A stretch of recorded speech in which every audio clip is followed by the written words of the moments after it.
नमस्कार, TV news में आपका स्वागत है। लोकसभा चुनाव 2024 से पहले कांग्रेस के खिसके राजनीतिक आधार को दोबारा से मजबूत करने के लिए राहुल गांधी पूर्वोत्तर के मणिपुर से महाराष्ट्र के मुंबई तक की यात्रा कर रहे हैं। राहुल गांधी की भारत जोड़ो न्याय यात्रा का कारवां जैसे जैसे आगे बढ़ रहा है, वैसे वैसे विपक्षी गठबंधन की एकता के दावे तार तार हो रहे हैं। विपक्षी गठबंधन INDIA के सहयोगी दल एक एक कर साथ छोड़ते जा रहे हैं।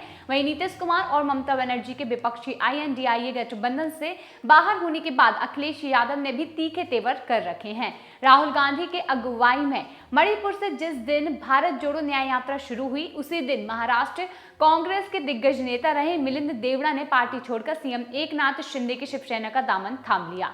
मिलिंद देवड़ा का पार्टी में स्वागत करते हुए मुख्यमंत्री एकनाथ शिंदे ने कहा था कि मिलिंद का साथ आना सिर्फ टेलर है, वही पिक्चर तो अभी बाकी है।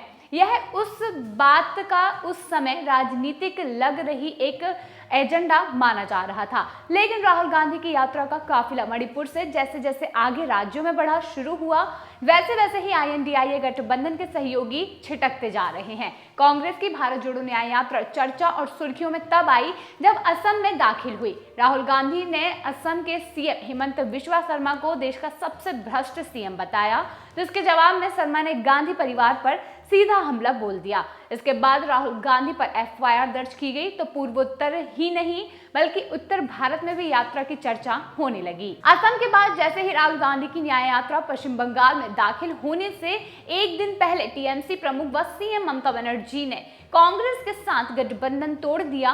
ममता ने कहा कि बंगाल में TMC सभी 42 सीटों पर अकेले चुनाव लड़ेगी। वही बंगाल में जलपाईगुड़ी और सिलीगुड़ी में राहुल गांधी की यात्रा जहां पर भीड़ उमड़ी और भीड़ के बाद कांग्रेस के हौसले बुलंद हो गए और यात्रा दोबारा बिहार से बंगाल में दाखिल हुई।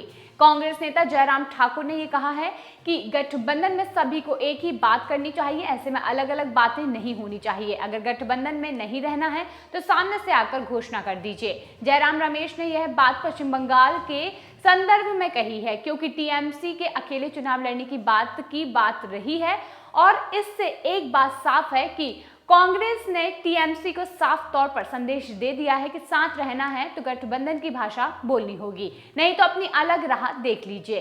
राहुल गांधी की भारत जोड़ो न्याय यात्रा के बिहार में दाखिल होने से एक दिन पहले नीतीश कुमार ने विपक्षी गठबंधन से अलग होकर बीजेपी नेतृत्व वाले NDA का हिस्सा बन गए हैं और बिहार में 40 लोकसभा सीटें हैं। नीतीश के साथ रहते विपक्षी गठबंधन एक बड़ी चुनौती बीजेपी के बन रहा था, और लेकिन राहुल की यात्रा से पहले जिस तरह उन्होंने खुद को अलग किया है, उसके चलते इंडिया गठबंधन के लिए यह बड़ा झटका माना जा रहा है।